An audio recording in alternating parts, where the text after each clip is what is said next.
Welcome aboard, everybody, here to the Sports Talk Nation. Michael Cohen here with you. It is like Christmas Day for a lot of NFL fans, as the NFL schedule has now come out. Of course, throughout the day today, hints of the schedule were being leaked all over the place online, and even well before the NFL had its official release, pretty much everybody knew what the schedule was going to look like at that point. So let's take a look at the Jets, let's take a look at the Giants, and find out what are some of the big games, more attractive games coming up in the upcoming season. All right, so let's take a look at the Jets schedule here. We're going to start with the Gang Green, and I'm going to pull up the schedule right here. Here it is. And yes, there it is, folks. It starts off with the Carolina Panthers. Talk about a game that you want to circle on the calendar.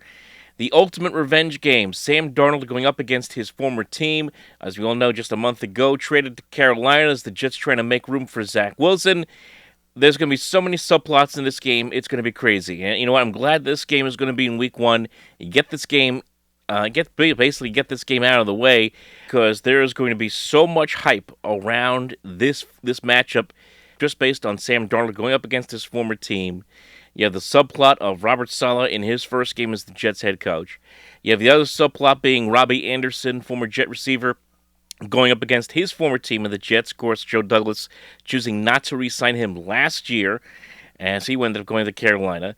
And then you have Matt Rule, who in 2019 was a candidate for the Jets job, ended up losing out to Adam Gase, mainly because he did not feel comfortable with the Jets' power structure at the time, declined the Jets' job, and the Jets ended up going with Adam Gase instead. As we all know now, Rule, now the head coach in Carolina. So a lot of different subplots in this football game that people are going to be talking about for weeks on end, and even up throughout the football game itself. And in fact, I think in a lot of ways the hype will live larger than the game itself. So that is Week 1, the New York Jets at the Carolina Panthers. It's going to be tremendous the year, and of course, as I just mentioned before, the big story will be Sam Darnold going up against the Jets. We'll see how he does now with a full complement of weapons, with being reunited with Robbie Anderson, being united with Christian McCaffrey, going up against what should be a revamped Jets football team and a revamped Jets defense, for that matter, as well under Saleh. And of course, it is also going to be Zach Wilson's first game as the quarterback of the New York Jets, and that's going to be another subplot in and of itself, to see the new guy go up against the guy that he is now taking over for in New York. Going to be a lot of fun. Week 2, and of course, the subplots continue. The New England Patriots come to town. Week 2, we all know, of course, about the history of the Jets and the Patriots for over the years. Bill Belichick has basically owned the Jets for the better part of the last 20 years. Will we see Mac Jones make a start for the Patriots in Week 2? Probably a little bit too early to make that assumption. I would assume that Cam Newton probably will be under center in that game. But Week 3, the Jets go to Denver. Week 4, they host Tennessee. Week 5, the Jets head to London, England.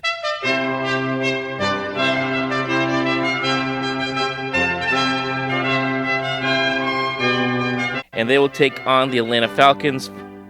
Falcons designated as the home team. Jets will be the road team in that game. Very interesting because, obviously, with Woody Johnson being the former ambassador to the United Kingdom, of course, the Jets ended up getting picked to do that game. A little bit. I also found it interesting because, remember, Woody did have some controversy over there as the ambassador. There were a lot of claims and stories out there about remarks that he made, an investigation that really ended up not going anywhere. So the Jets, this is the second time they have gone to London in their history. The last time they did that was in 2015, and they beat the Miami Dolphins in that football game. And this is going to also be a very significant game for another big reason, because this will be the first international game that we have seen overseas since this COVID pandemic began a little over a year ago. So this is going to be a very significant moment. The COVID restrictions, of course, are starting to loosen up a little bit here in the United States. I don't know what they are or what they're going to be, obviously, overseas in the United Kingdom, but certainly you would have to imagine Obviously, with the NFL scheduling 2 games, this game between the Jets and the Falcons, and then a week later in October with the Miami Dolphins and the Jacksonville Jaguars, the restrictions are loosening, or will start to loosen over there as well. So this will be a significant international event with the New York Jets and the Atlanta Falcons going to England in our post-COVID society and world, for that matter. So that's going to have a lot of significance, and it should be, and obviously, an intriguing game from that standpoint as well. So get ready to get up early on the morning of October the 10th for the Jets and the Atlanta Falcons. After the bye week, the Jets will then return to hit the road again. They'll go to New England to take on the Patriots, second time they will play. And then, of course, as we move through the schedule, Cincinnati on Halloween. And then November 4th will be the Jets' lone primetime game against the Indianapolis Colts. And we'll see what the Colts look like this year, of course, with now Carson Wentz as their quarterback. That will be an intriguing game in primetime, and again, the only Jet primetime game on the schedule. Come November 14th, when the Jets finally go back into the AFC East, they will see Buffalo and Miami, both at home back-to-back weeks. Then they'll hit the road for Houston, and then Philadelphia coming into town December the 5th. Of course, this is the extra game that has now been added with now a 17-game schedule in 18 weeks. The Jets and the Eagles will face one another, both finished in last place in the NFC in their respective divisions last season. They will face off against one another this year, according to the new formula. New Orleans will follow that on December the 12th, and the Jets hit the road to Miami. And then the end of the season, very interesting, finishing off with Jacksonville and Tampa Bay at home back-to-back weeks, and then at Buffalo in Week 18, the last week of the regular season. Of course, a lot of people thought the Jacksonville game could have been an early game scheduled earlier in the year. A lot of people were thinking it would be a primetime game because of the top 2 picks in this year's draft, Trevor Lawrence and Zach Wilson. Instead, we're going to get that game Christmas week, and that will certainly, it could have some intrigue. I don't think either team was going to be going anywhere, for that matter, by that point in the year. But there it is, Jacksonville coming in on December 26th. And then, of course, Tom Brady bringing in the Buccaneers. Brady has, of course, been a long-time tormentor of the Jets over the years with his time with the Patriots, making his return to the Meadowlands to face the New York Jets, possibly, you would think, for the final time of his career, on January 2nd. In Week 17. So that's the Jets schedule for the 2021-2022 season. A number of interesting games, and of course this will be highlighted, as we said at the top, by the first game of the year against the Carolina Panthers.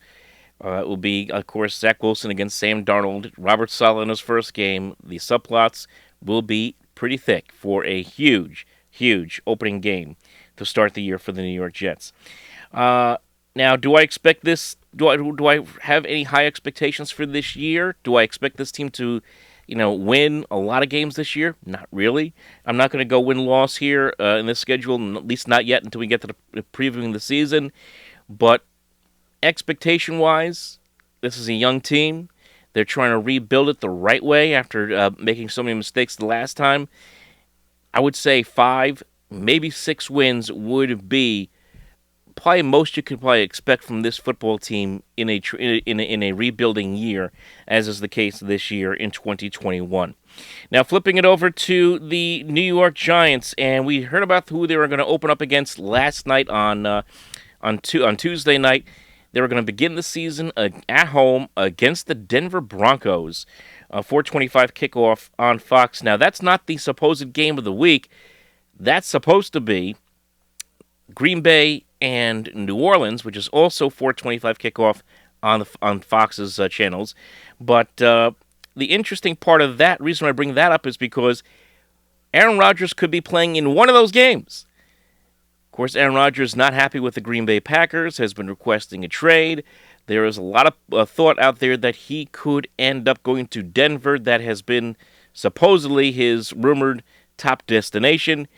We shall see. Could it be that Aaron Rodgers is making his Broncos debut at the Meadowlands against the Giants in Week 1? Very, very possible. We'll see how that plays out.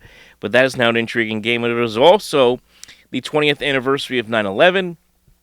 And if you recall, back 20 years ago, the last game in our pre-9/11 world, the game that took place the day before the terrorist attacks, was the Giants and the Broncos in Denver on a Monday night. So those two teams will meet now 20 years later in the opening week of the year. So there's some significance there. Week 2, the Giants will head to Washington to take on the football team. And, of course, those two teams were basically neck and neck towards the end of the year in the division. They will go up against one another in Week 2. Atlanta at home Week 3.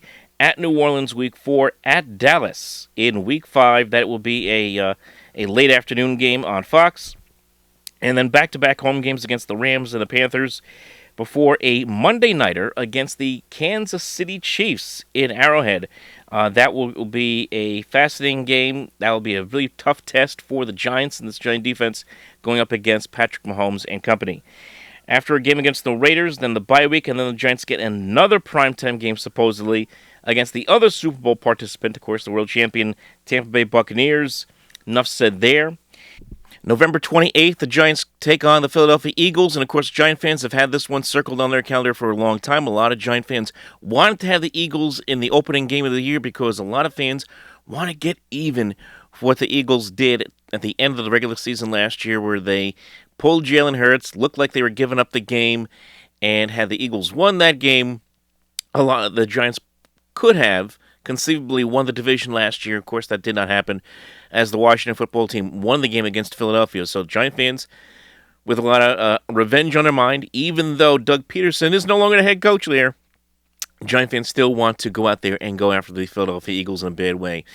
Then after that, it gets really interesting because the Giants go from warm weather to very cold weather in a very short amount of time. You go from Miami and Los Angeles, where they play the Dolphins and the Chargers back-to-back weeks, to the end of the schedule when they face the Chicago Bears in frigid Soldier Field. Of course, that's all bookended by 3 home games in the division against the Eagles, Cowboys, and the Washington football team.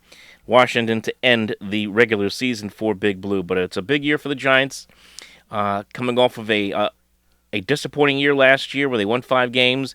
They were still in that division because of how bad the NFC East was, but they are a team that has a lot of talent, especially on the offensive side of the ball. A lot of people think that they can compete, maybe even win this division this year. I would imagine with a record that's over 500. You would have to imagine the NFC East. And they are certainly going to be in the team that a lot of people are going to put in the conversation in that division this year. This is going to be a tough schedule, especially when you look at the middle of the schedule. You got Kansas City and Las Vegas and Tampa Bay. We'll see what comes out of this division as far as Dallas, Philadelphia, and Washington is concerned. But I would have to imagine it'll be another tight, close division race this year in 2021. So that's the Giants' schedule in a nutshell, folks. The Jets' schedule in a nutshell. Of course, we'll be talking more about the football season when we get a little bit closer at that point towards training camp and, of course, the preseason. So remember to like and subscribe right here to the Sports Talk Nation. And like and also follow us on social media at OpenMikeNJ on Twitter and Facebook.com/OpenMikeProgram. We'll talk to you next time right here on Sports Talk Nation.